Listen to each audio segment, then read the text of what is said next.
Hi dear friend, a lovely morning to all of you. Morning sir. कैसे हैं आप सब? हमें नहीं पूछोगे कि आप कैसे हैं? हाँ, मैं भी बहुत मस्त हूँ, बहुत अच्छा हूँ, जबरदस्त हूँ। चलिए यहाँ ये पढ़ा जाए वैसा सेंटेंस जिसमें ना वो क्रिया करना प्रारंभ करते हैं, शुरू करते हैं, वैसा सेंटेंस है जिसे हम बोलते हैं पढ़ने लगता हूँ। पढ़ने लगता है यानी कि शुरू करने लगता हूँ। आया समझ में? वो दौड़ने लगता है, वो खाने लगती है, खाने लगती है यानी कि खाना शुरू कर देती है। इसका मतलब यह हुआ लगता है। देखिए क्रिया प्लस लगता हूँ, लगती हूँ, लगता है, लगती है, लगते हैं, है ना। तो ये ऐसा सेंटेंस है जिसमें पढ़ने लगता हूँ। तो वैसे सेंटेंस का अंग्रेजी में ट्रांसलेट करने के लिए इस निम्न स्ट्रक्चर का हम प्रयोग करते हैं। जैसे रूल लिखा गया है, देखिए रूल माने होता है नियम, है ना। सब्जेक्ट प्लस बिगिन या begins plus two plus V1 plus object, है ना।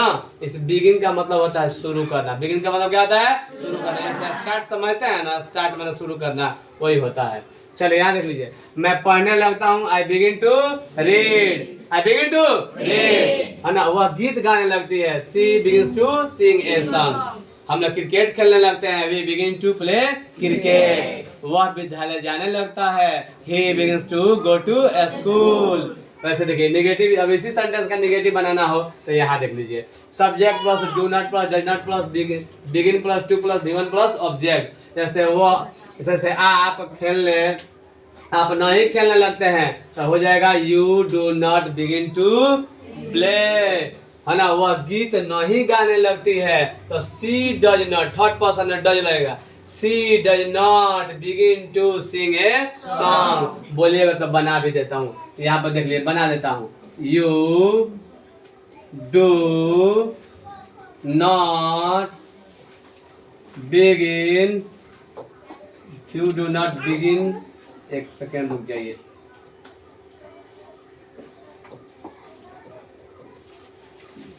You do not begin to play.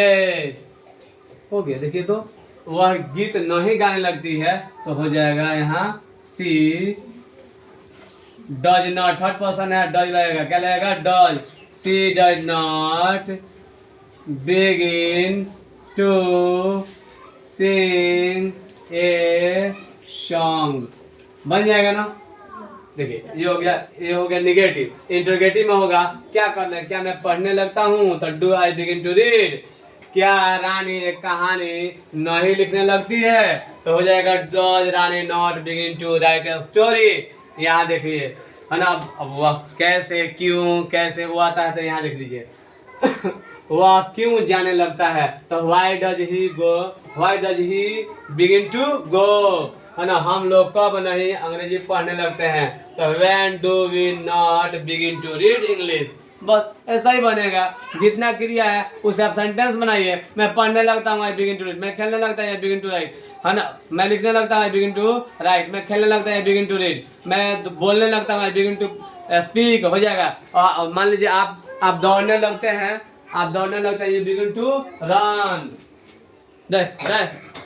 समझे ना। जैसे क्वेश्चन WH क्वेश्चन रहेगा ना तो देखिए सबसे बढ़िया है ना, आप घर जाकर प्रैक्टिस कीजिए। एक शीशा रख लीजिए, मिरर, आईना, चेहरा देखते हैं ना उसमें, और बोलिए I begin to read, I begin to write, I begin to run, I begin to teach, I begin to speak, I begin to laugh. ऐसे मैं पढ़ने लगता हूँ, मैं खेलने लगता हूँ, मैं दौड़ने लगता हूँ, आप आने लगते हैं, यू बिगिन टू कम, आप जाने लगते हैं, यू बिगिन टू गो, वह आने लगता है, बिगिन टू कम, वह जाने लगता है, बिगिंस टू गो, वह खेलने लगता है, बिगिंस टू प्ले।